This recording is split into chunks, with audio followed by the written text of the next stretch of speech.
il me tient à cœur de partager une réflexion avec vous au sujet des enfants. Je suis papa, comme beaucoup de personnes d'entre vous parents, donc j'imagine que vous devez expliquer la situation à vos enfants ou à des enfants proches autour de vous qui peuvent vous poser des questions. Alors comment allons-nous répondre aux questions des enfants maintenant, puis demain avec tout ce qui s'amorce? Je pense que c'est un vrai cas de conscience, des vrais cas de conscience qui sont beaucoup plus complexes et aux enjeux beaucoup plus profonds qu'on peut le penser, puisque on parle toujours de demain, comment on va vivre. C'est surtout les enfants, avec leur regard et leur conception des choses, du réel, qui vont construire le monde de demain. Alors comment on va devoir assumer, nous, face à leur regard innocent, ce qui se présente? Comment on va leur expliquer? Comment on va justifier? Par exemple, comment expliquer aux enfants qu'ils ne doivent pas jouer avec leurs copains, qu'ils ne doivent pas les toucher, qu'ils ne doivent pas les côtoyer pendant des mois, qu'ils ne peuvent pas avoir de proximité avec eux? Comment leur expliquer qu'ils ne peuvent pas retourner à l'école tous ensemble, tous en même temps géographiquement, puis tous ensemble dans la même classe? Comment expliquer qu'ils ne peuvent pas jouer à certains endroits? Hier, par exemple, c'était avec mon fils, et puis il y a vous savez, les city-stades là, qui sont avec du ruban rouge et blanc, puisque les espaces de jeu pour les enfants sont interdits. Et puis il y avait une fillette de 4 ans qui est allée dessus, il n'y avait personne. Et son papa lui a hurlé dessus, littéralement, pour sortir, mais comme s'il y avait un gouffre, un précipice, et qu'elle allait tomber dedans. Donc la fillette a évidemment pas compris ce qui se passait, mais elle a obtempéré, vu le ton de la voix. Et comment elle peut comprendre? Comment on peut lui expliquer? Et la question, c'est, est-ce qu'on doit vraiment lui expliquer? Est-ce qu'on doit vraiment lui faire comprendre? Est-ce que ça a un sens d'expliquer tout cela aux enfants? Parce qu'un enfant voit une heure de jeu vide, à 4 ans, il y va. Et comment on peut rationnellement lui faire intégrer le fait qu'elle ne peut pas aller courir sur l'aire de jeu? Et ça, on pourrait dire, c'est comme ça. Oui, mais nous, avec des c'est comme ça, on s'est habitué à des choses qui devraient être difficiles à intégrer pour nos esprits. Alors bien sûr qu'avec des adultes, nous, on a su s'adapter culturellement, on a su faire le dos rond, on a su être docile, mais un enfant, lui, dans son innocence, sa naïveté, son esprit de jeu et de découverte, eh bien c'est compliqué pour lui. Alors comment lui expliquer le fait qu'on ne puisse pas circuler librement, qu'on ne va pas voyager librement? Comment lui expliquer le fait de devoir présenter ses papiers pour circuler? Alors moi, mon fils, il n'arrive pas à comprendre que c'est une attestation, il appelle ça un papier d'arrestation. Alors je ne sais pas s'il est taquin ou si c'est un lapsus volontaire ou s'il a perçu les choses, mais en tout cas, voilà, donc t'as rempli ton papier, papa, le truc, bon. Eh ben, moi j'avoue que par rapport à tous ces comportements, toutes ces questions, j'ai honte en tant que papa, j'ai honte en tant que citoyen, et je me sens extrêmement mal à l'aise de devoir me confronter au regard de mon fils, qui est très naïf. Voilà, il a 6 ans et demi, il pose des questions pour comprendre la situation, et je suis son référent adulte premier. Donc j'ai la responsabilité de lui faire intégrer des choses qui vont préparer son avenir, notre avenir ensemble, et c'est pas réjouissant. Et comme je dis, c'est ma conscience qui est convoquée à ce moment-là, et je pense que celle de tout parent ou celle de tout adulte référent l'est tout autant. Comment lui expliquer aussi à cet enfant que son papy ou que sa mamie est décédée et qu'on ne va pas pouvoir assister aux obsèques parce que c'est illégal? Comment lui expliquer que des drones circulent et que l'État en a commandé pour 3,5 millions d'euros, des drones à reconnaissance faciale, à reconnaissance thermique et des drones à reconnaissance de mouvement? Comment lui expliquer ces objets dans le ciel? À quoi servent-ils et pourquoi il va être observé? Comment lui expliquer qu'il ne faut pas qu'il soit trop près d'un téléphone portable, qu'il ne peut pas trop l'utiliser pour communiquer avec les gens qu'il ne voit plus, puisque ces ondes sont dangereuses? Comment lui expliquer qu'il ne peut pas utiliser une tablette car elle est connectée en Wi-Fi? Comment expliquer tout ça? Et comment lui dire, c'est pas bon, mais c'est autorisé, c'est pas bon, mais c'est encouragé, c'est pas bon, mais c'est promu? Comment faire rentrer ça? Comment expliquer aussi qu'il va y avoir un vaccin avec une puce à l'intérieur pour qu'il soit tracé, cet enfant, comme le recommande le patron de Microsoft et désormais l'OMS?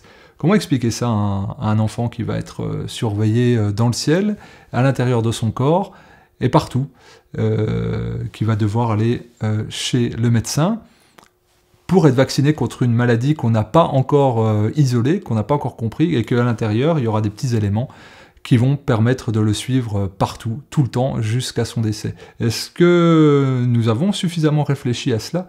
Est-ce que nous avons la capacité à observer dans le regard un enfant pour lui expliquer cela? Comment lui expliquer que ce vaccin, on est en train de le tester, de tester en tout cas le carnet de vaccination digital et sous-cutané, on est en train de le tester sur des enfants africains, donc ses petits copains africains, pour faire de l'expérimentation. Comment lui expliquer que d'ici 2025, l'ensemble de la population sera tracée génétiquement. Je rappelle, le plan, ça s'appelle Plan France Génomique 2025, prévoit cela. Donc il y a une identification génétique de l'ensemble de la population, si vous voulez renseigner. Donc comment expliquer ça à un enfant? Comment expliquer aussi des lois qui viennent d'autoriser il y a un mois l'épandage de pesticides proches des maisons, alors que c'était interdit? Comment expliquer qu'on est en train de créer des abeilles à intelligence artificielle robotisées pour polliniser les cultures, justement puisqu'il y a un excès de pesticides? C'est Walmart qui vient de déposer le brevet. Comment lui expliquer aussi la pollution des cours d'eau, la pollution des mers, la pollution de l'air, la pollution des terres, et tout cela de manière autorisée? Comment lui expliquer aussi qu'on interdit en parallèle des semences anciennes et biologiques, et qu'à côté de cela, on vend et on promeut des graines OGM stériles? Comment lui expliquer aussi que l'eau qui tombe du ciel, l'eau des rivières, est en train de devenir un bien privé, comme en Australie, et qu'on envisage cela en Europe, et que ça ne sera plus un bien public? Comment lui expliquer aussi qu'on supprime aux plus faibles actuellement des aides, les handicapés, les sans-abri, etc., etc., etc., etc. Alors c'est pas pour plomber l'ambiance, évidemment, mais c'est quoi notre responsabilité à nous, tout ça? C'est d'accepter de dire c'est comme ça, ou c'est de réfléchir en profondeur, d'intégrer, d'être amené à notre conscience d'être humain joyeux, d'être humain positif, d'être humain qui œuvre pour le vivant, et puis de se positionner. Et là, comment on va expliquer et comment on va justifier à un enfant de suivre les règles de la société qui est en train de se construire? Comment on va le forcer à ça? Comment on va lui dire de jouer le jeu? Comment on va lui expliquer les trains de satellites qu'on voit le soir dans la nuit? Les trains de satellites lumineux qu'Elon Musk est en train d'envoyer? Comment on va lui expliquer qu'il y a 15 000 satellites qui vont être envoyés dans les prochaines années pour une nouvelle technologie? Et comment on va expliquer à cet enfant qu'il ne va plus pouvoir observer les étoiles au microscope, puisque ces nouveaux satellites-là créent des bandes dans le ciel?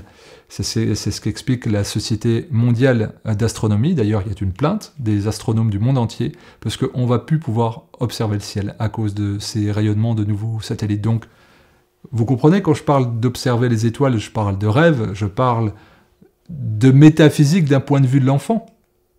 Alors comment expliquer qu'il ne va plus pouvoir rêver à cela? Est-ce qu'on se pose cette question-là? Là, on est en train de cadenasser l'innocence, de cadenasser la connaissance, de cadenasser la rêverie, et puis de formaliser, et puis d'abdiquer, quelque part, au moins intellectuellement. Alors est-ce qu'on est capable, nous, intérieurement, d'assumer ces publications sans se sécher, sans se tarir de cette vie qui circule en nous? Est-ce qu'on a envie de les donner, ces explications? Et est-ce qu'on a envie de trahir notre humanité pour faire entendre cela à des êtres dont nous avons la responsabilité? Est-ce qu'on peut expliquer, enseigner un autre présent et un autre avenir à nos enfants? Alors ça, pour moi, ça renvoie à quelques questions. C'est qu'allons-nous faire? Et à quel point nous allons nous relier, je dirais, fraternellement à notre humanité, nous avec nous-mêmes, puis nous avec les autres? Ou allons-nous nous laisser sombrer passivement, en trahissant nos valeurs, et en trahissant quelque part l'innocence de nos enfants? Combien de temps est-ce qu'on va continuer à leur raconter des histoires? Et combien de temps on va continuer, nous, à se raconter des histoires en se disant que c'est comme ça, c'est normal et qu'on n'y peut rien? Comment aussi on va pouvoir se positionner et agir? Alors, est-ce qu'on va agir avec ignorance? Est-ce qu'on va agir avec la peur? Ou est-ce qu'on va agir avec amour? Eh bien moi, ce que j'ai envie de faire pour les enfants que je peux côtoyer, avec moi-même, avec l'enfant joyeux qui est en moi, qui meurt d'envie de s'exprimer, d'aller courir, d'aller voir ses copains, de sourire et de dire des blagues, eh bien, moi je pense qu'il y a 3 mots qui doivent sortir de cela, c'est amour, sagesse et vérité, c'est-à-dire les clés de la liberté totale. Malheureusement, quand vous allumez les médias, de l'amour, je n'en vois pas, je n'en entends pas, de la sagesse, je n'entends pas de parole de sagesse, et de la vérité, je la cherche. Alors, faisons ces valeurs nôtres, faisons ces valeurs les bases de la transmission pour nos enfants, dès maintenant, aimons-les vraiment, inspirons-nous de leur sagesse, qu'on prend souvent pour de la naïveté, et acceptons l'ensemble de ce qui se présente comme vérité, et qui émerge dans tout cela. Et à partir de cela, on pourra construire, et personne ne nous rendra plus heureux que nous-mêmes. Personne ne prendra mieux soin de nous que nous-mêmes, et personne ne prendra mieux soin de nos enfants que nous-mêmes. Je vous souhaite une joyeuse réflexion collective autour de tout cela. Il faudra vraiment qu'on fasse ce travail de résilience, d'acceptation, eh bien qu'on est passé à côté, qu'on s'est fourvoyé, qu'on s'est détourné, qu'on a esquivé beaucoup de choses, et que au moins pour l'avenir et pour nos enfants, quand on les observe, quel monde on va leur présenter, quel monde on va leur proposer, et quelle culpabilité et quelle responsabilité on porte par rapport à tout cela.